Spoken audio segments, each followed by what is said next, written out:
Howdy, folks. It's Meandering Mike in the Man Cave of Madness. It is after midnight, and we are continuing our game of Britannia. We are done with turn 5, which means the Romans are gone. We're moving on to turn 6, which starts at 410. It's the fall of Rome has happened, and the Romans pull out, and that's the first thing we have to do. But the first thing that we're going to do is talk about the Saxons. Last turn, we forgot to finish the Saxon turn. We were talking about it. We gave them their 1 point of pop growth that they were due. And then we started talking about what they wanted to do vis-a-vis what the Angles might want to do. And I went ahead and did the Angle turn, forgetting to do the Saxon turn. So I did it off board. So we'll talk about what happened there. But what I'm going to do first is I'm going to do a little quicker review of what happened across the land here on turn 5. So obviously the Romans had spread out to try to defend as much of their forts as they could, trying to maximize their Limes points. I've already removed the forts when I did the points, but we'll talk about what happened. So they had spread out. The Picts came in and destroyed a fort, an army here in Strathclyde. And then later the Scots raided there, and the Picts retreated, and the Scots decided not to land. They just go back to sea, not risk potentially being a target of red or blue. So let me remove these as I discuss the events of the turn. All right, what else happened? We had the Utes. They had guys in Essex and new raiders in the Frisian, and they decided to hit over here in Lindsey. There was just a single fort in the Highlands, the swamp. One guy marched up from Essex, so they had 3 armies. They managed to kill the Roman army, and the fort, no, I think it was just a Roman fort. I can't remember. Yeah, just a Roman fort. They destroyed it, took that place, decided to stay there. So they got points for that, and our ability to start to grow. And that's when we did the Angles out of turn. We should have done the Saxons next. So the Saxons had, and the Irish, they were in Avalon, they just spread out and took more. So there was no fighting there. There was a Roman army and fort here. The Utes decided, nah, we're too weak. Well, the Saxons, like, hey, we're big. We got enough guys between what came on and what we had before, and they jumped on it. They killed the Roman fort. I think they only lost 1 army. So they have 5 left here, 4 in Kent, 1 here. Now you might say, hey, what's going on here? You've got 5 armies. That's overpopulation. Well, remember that little rule I mentioned once upon a time, that on turn 4 and 5, the Utes, Angles, and Saxons can ignore the overpopulation limit. So here's an example of why. They have 5 armies on here. They only took 2 provinces. So overpopulation-wise, so stacking-wise, they can have 4 here, because normally it's 3 in the clear. They can have 1 overstacked. Overpopulation is a separate thing. Overpopulation is measured at the end of a turn, whereas stacking is measured at the end of movement and at retreat time, whereas you can't overstack then. But here, this overpopulation would normally come at the end of their turn, but because of that turn 4, turn 5 rule, they can have this overpopulation. So they have 5 on the ground, and they will be able to grow next turn because they had 1 point saved to 4. As long as no one takes a Sussex, they will be able to get 2 points, be able to grow and expand out from there. So that is where they ended. And then the Angle, we're supposed to take their turn. They had guys in the Frisian Sea that had raided earlier. They combined together with their new stuff, and they went all the way up, if you remember, to the North Sea and hit Bernicia. There was a Roman fort, an army. They raided it. they killed it, the fort and the army. They lost one, and they decided to go back to sea, really to home. And by the way, the Angles come from a part of northern Germany called Anglin. Anglin. And it's like next to Saxony. Saxony's a little south of there. Jutland is, Jutland, the peninsula of Denmark. You've heard of the big famous naval battle in World War I. Well, Jutland, would it be Jutland? So that's where the Utes come from.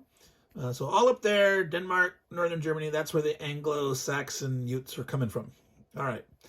So they raided, they came back there. They're going to land next turn, this turn 6. They're no longer raiders. They will be coming in. But they decided to not get in the way of potential smacking around. Okay, when they go last in the turn order until the Normans show up at the very end of the game. And so they thought this was a little safer.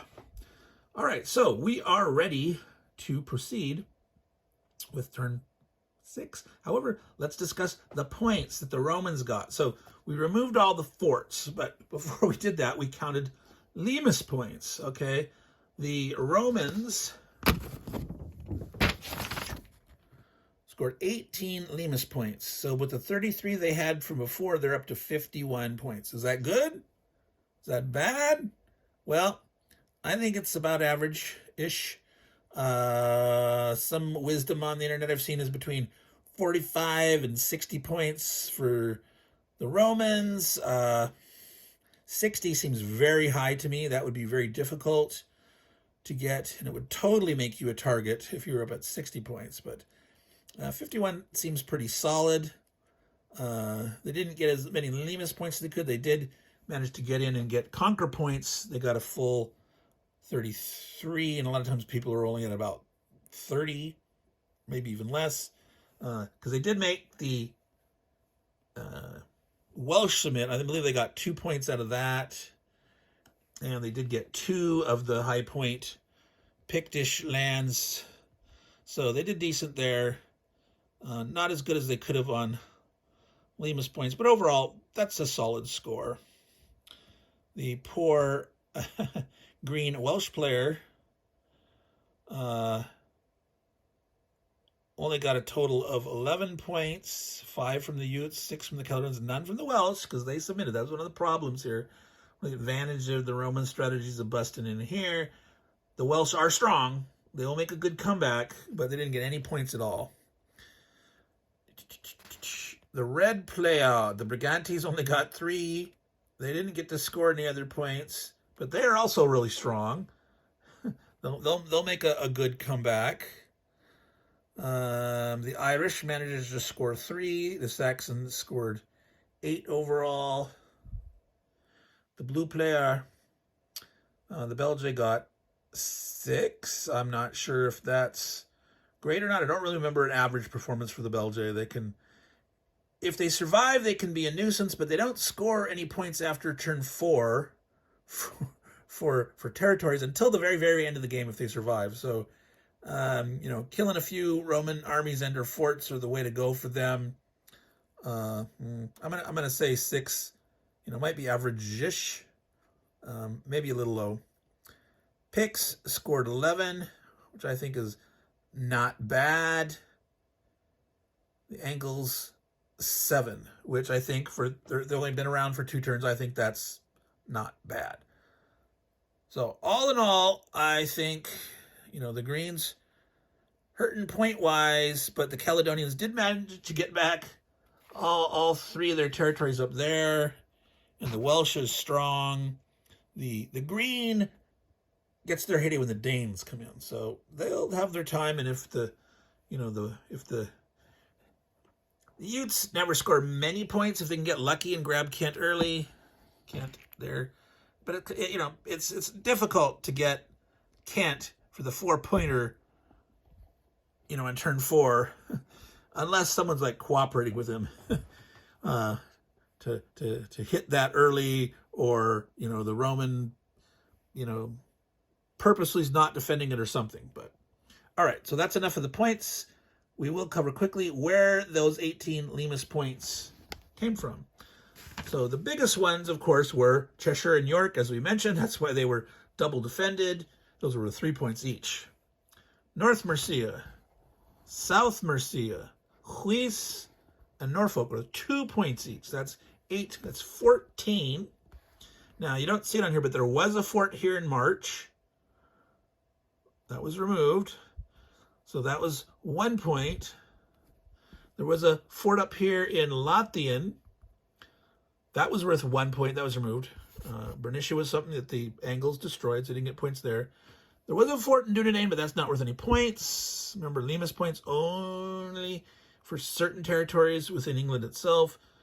The Dyfed and Devon forts in Wales, those didn't count for any points. The last 2 points that they got is Cumbria and Pennines, which, if they'd ever conquered them, there would have been forts there, but the Brigantes submitted. So the Brigantes, as a subjected nation, they gave the points to the Romans for their Lemus points there. So 3 and 3 is 6. 4 places worth 2 each. 8 is 14. 15, 16, 17, 18. Boom. That's what the Romans got. All right. So now we are doing turn 6. And of course, the important part is the Romans are gone. They're disappearing. They're bugging out. They're heading home. Life sucks down there in the Italian peninsula. Rome is getting sacked. Everything is falling apart. The Romans are replaced by the Romano-British. There are 8 Romano-British armies. So up to 8 Roman armies are replaced with Romano-British. There happen to be 10 Roman armies alive. So the purple player gets their choice of where these 8 guys will be placed. Okay. If there were less Romans, the Romano-British, so this is one of the, if the Romans don't do well and they get a lot of armies killed at the end, they have too many killed, they have reinforcements on turn 10 where they would go back up to a minimum of 10. But then if they attack some in turn 10, or they get, or not turn 10, turn 5, where they get up to 10, or they get pounded on, they could be down below 8, possibly, depending on how aggressive people wanted to be. Spill up the blood, kill the Romans, prevent the Romano-British from coming on, etc. On turn 7, the Romano-British will get 2 cavalry and Arthur. Yes, Arthur. And that will come on any province, York and South, in England, that the Romano-British occupy. Or if there are no, if all the Romano-British get wiped out in turn 6, Arthur can still show up if there's an unoccupied, an empty province somewhere, York or South in England. They could still potentially show up. But it is possible there'll be no Arthur if all those Romano-British get destroyed and there are no empty spaces. So, with that in mind, we are definitely going to say, the Romans say, these guys here, we are not going to place Romano-British here. They had 10 left. They had 12 armies left alive. They lost 2, so they had 10. So 1, 2, 3, 4, 5, 6, 7, 8 are left. Those get replaced. Romano-British. Romano-British. North and South Mercia. Huis.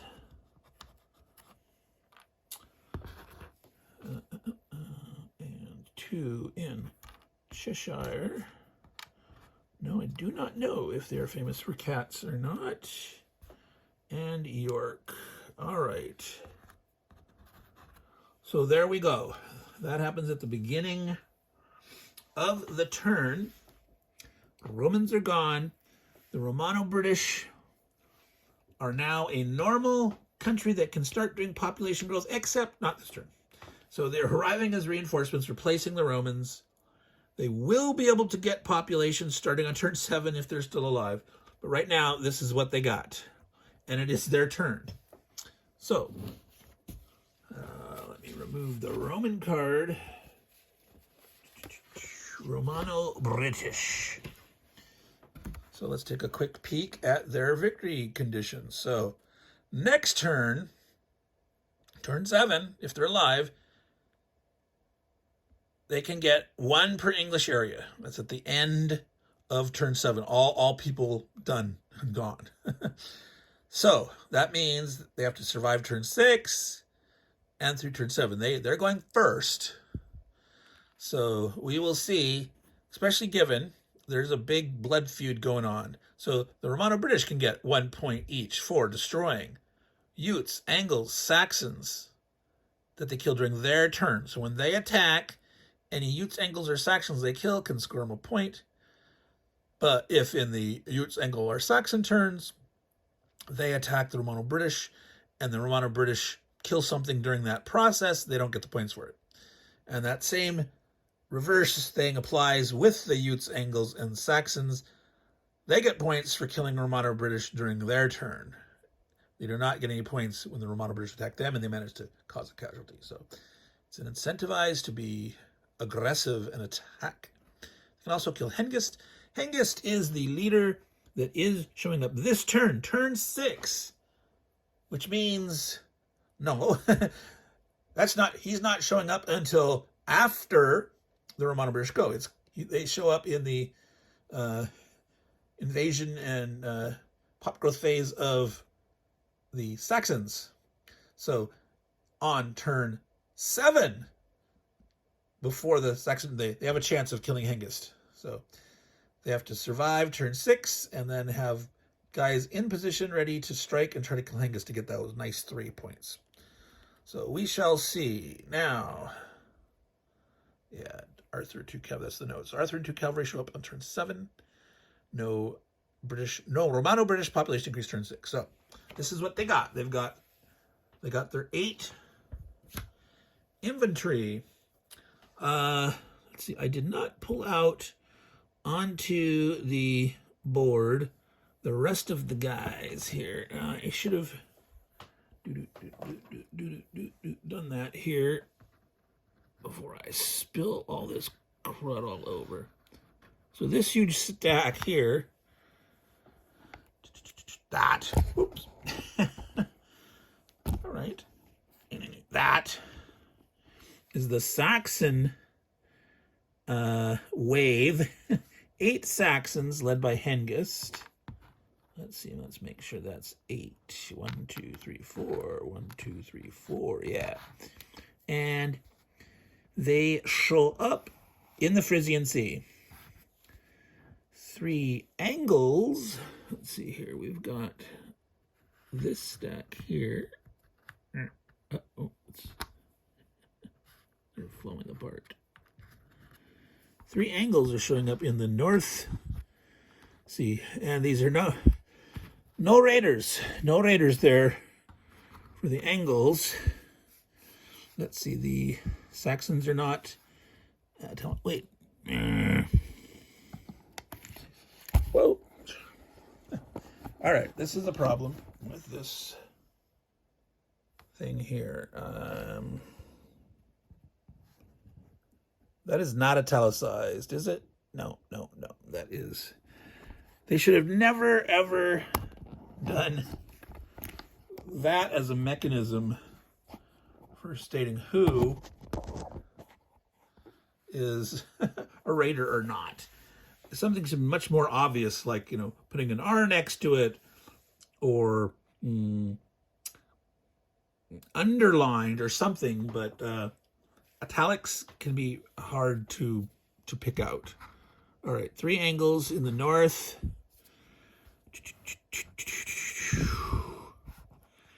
1 Irish in the Atlantic. Yeah, they're little trickle of Irish guys.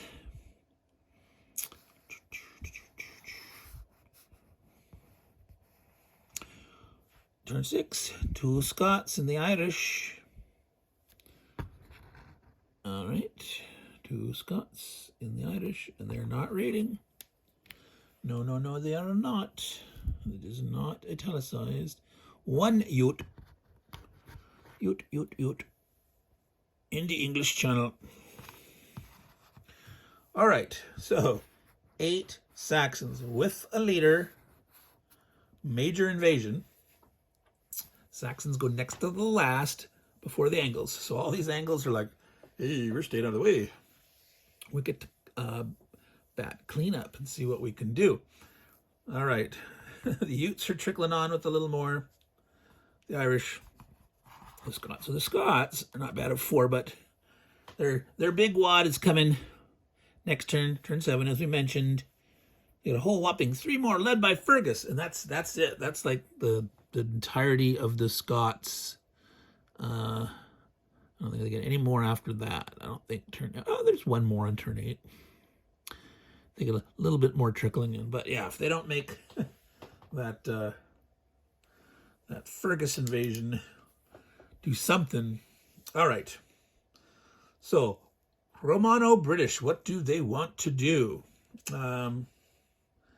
They want to survive, have a chance to grow. There's nothing to grow right now, but people are going to want to bite on them. They're going to lose stuff, replacing some of it's good. They want to get points themselves. Oh, yes. So one little thing to note, Romano-British, it doesn't say it in the card. It actually should say in the card. Romano-British cannot attack the Welsh or the Brigantes. The Welsh and the Brigantes can attack them. The Welsh and Brigantes do not get any points for killing the Romano-British, but they can attack them. But, doesn't say in the card, but in the rulebook, it does say Romano-British cannot attack the Welsh or the Brigantes. So the big blood feud is happening between the Utes, Angles, and Saxons. And the Utes, Angles, and Saxons all get points for killing Romano-British. Well, there's also... isn't there one more?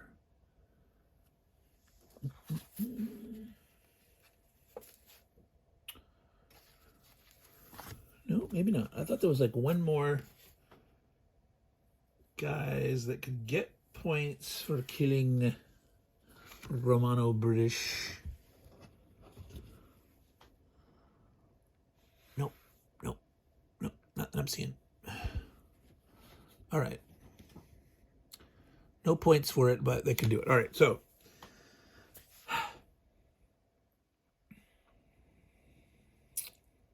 Well, Utes have only 1 here.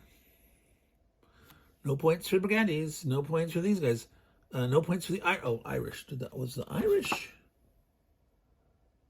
They're no longer raiding. Yep. Irish got points for killing Roman forts, but that's a thing of the past.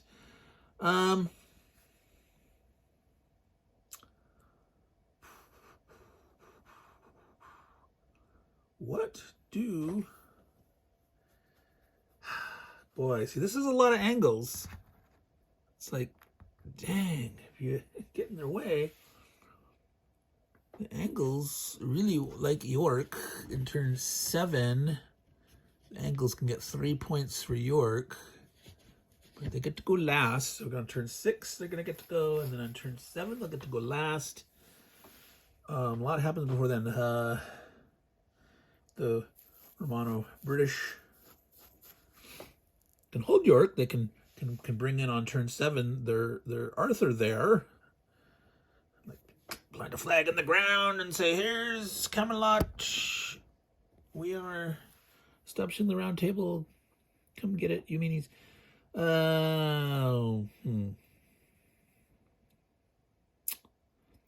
So, this is a lot of Saxons here. Wow. It is only 1 point for the Romano-British killing armies. This is the only easy picking. Yeah.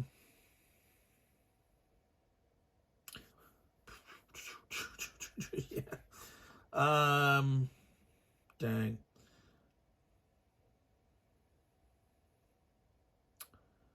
Saxons. Now, if they come here with 2 armies and say win and not lose anything,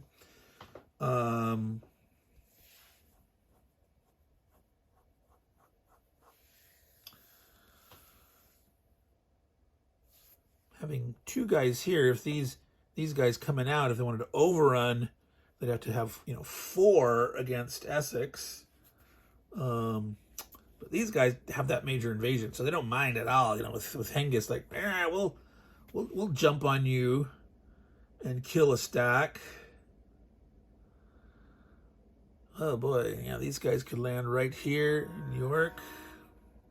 I do not know what good strategy is here for these guys at this point in the game. That strength of folks all around. Do you throw something into Downlands just to try to survive? I mean, Downlands is worth a point. So English area on turn 7, that's a point, right? Get out of the way. Let the Irish and the Welsh fight over all this stuff. Get out of the way there.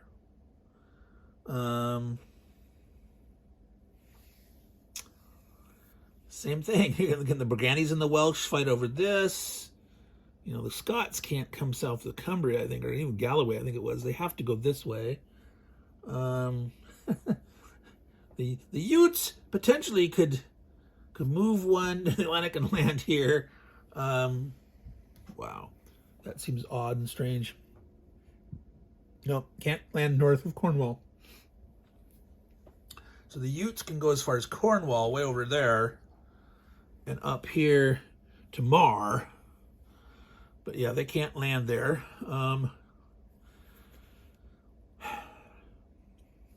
Yeah, abandon that coast. But yeah, see, they're coming in here. Maybe holding, well, oh God, that's forced. Maybe holding on to March as one just to have a spot. Let them fight here. Let them potentially fight here. They're going to need to retake their stuff. They probably might not come out this turn. Yeah, we're going to take the Downlands.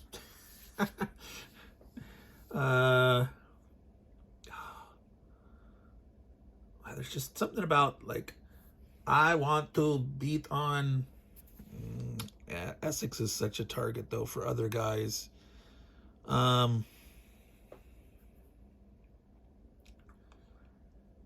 It's the principle of the matter. All right, let's do it.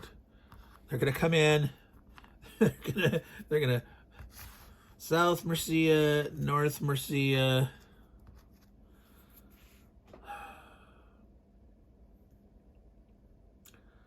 Yeah, I don't know if they'd want to come all the way up this way, this far, instead of just trying to take as much of this as they can. It's like it's sort of tempting to come here. Let's see, they occupied this, they came here, they came through Suffolk, so this Ute is not going to be able to retreat. An army came through Suffolk, they came in through here. This is all blocked by other dudes, so that Ute cannot retreat. Now the question is,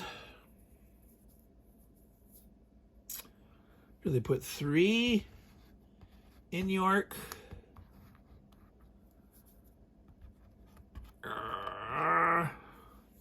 It makes them a target. Makes them a target. That's points. For people to attack.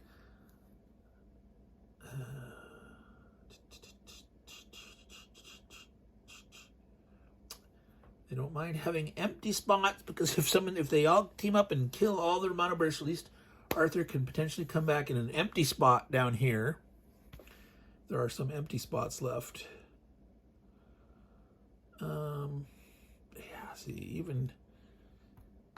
Yeah, Saxons come in 1, 2, the first round of major, and with the leader they can move 3, right?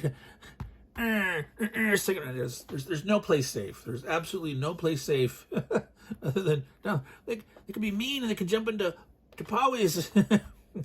the Welsh would not like that. You turd, you. Wow. Stay spread out. Go to York.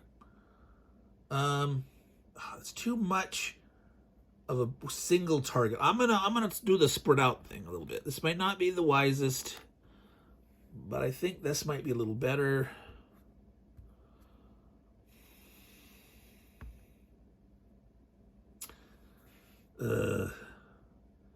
Replacements, how many are destroyed? If they spread out a little more though.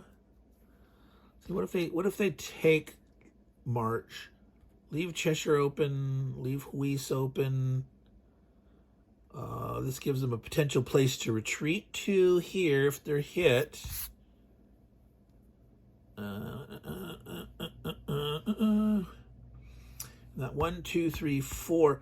That will have them. Assuming they take this, that'll have them 5 areas that are worth 1 each. The downland's only worth a half, but 5 areas worth 1 each. If they lose 2 of them, they can regrow 1 cavalry next. Not cavalry, 1 infantry next turn. This is what we're doing. All right. We spread a little bit. We kept 2 in York.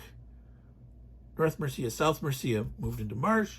Occupied the downlands. Came down here. 2 guys. This is where we're attacking. That's one way to use these arrows to remind yourself where you came from. The one also came from there, but it doesn't matter that we're leaving an army there. All right, so they are attacking with 2 dice. So 5 or 6s all around, the 2 black dice. Let's get this. I'm gonna move the angles very close to the coast so I can get this here and tilt that like that. So here's the object of our desire, Essex. You can see the roller derby go. Miss, hit, oh, poop. So the Romano-British have lost 1. The Utes cannot retreat. Do the Romano-British want to retreat?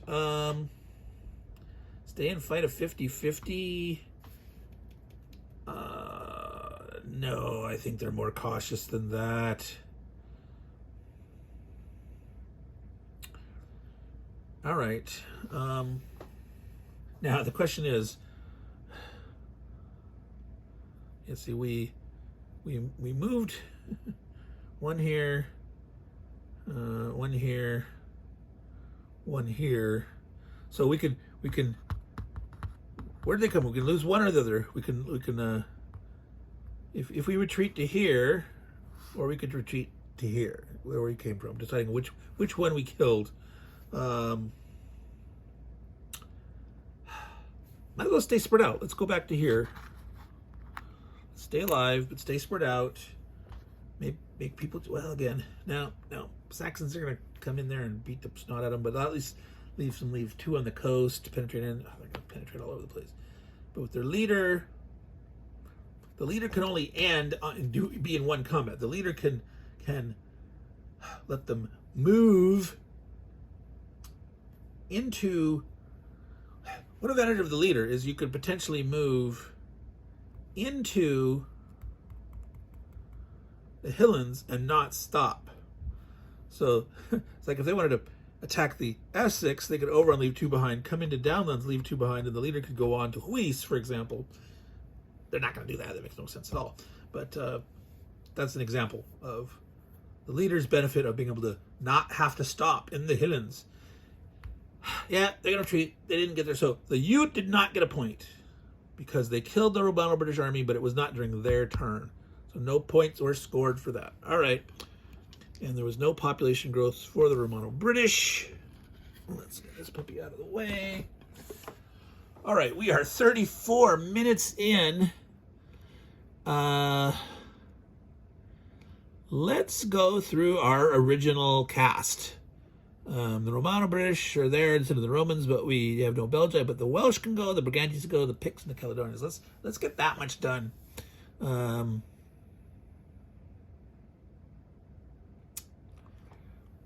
should that be a separate thing by itself? Maybe we break this turn into 3. Let's do that. Let's end here after 35 minutes. We talked about the ending, the point scoring, what happened on turn 5, the Romans going away. That's a critical juncture in the ebb and flow, the sweep of history of Britannia. Totally new force, the Romano-British, much weaker than the Romans. They're regular armies, but they are going to get Arthur. That's a little mythical historical flavor, fun.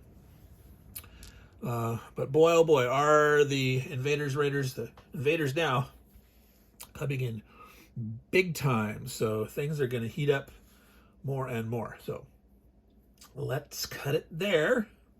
So that's Meandering Mike in the Man Cave of Madness. We are playing Britannia. This is turn 6, which goes from 410.80 to 485. We have done the Romano-British turn, and we will pick up with the Welsh, Brigantes, Picts, and Caledonians next. So all you good folks out there, take care and ciao.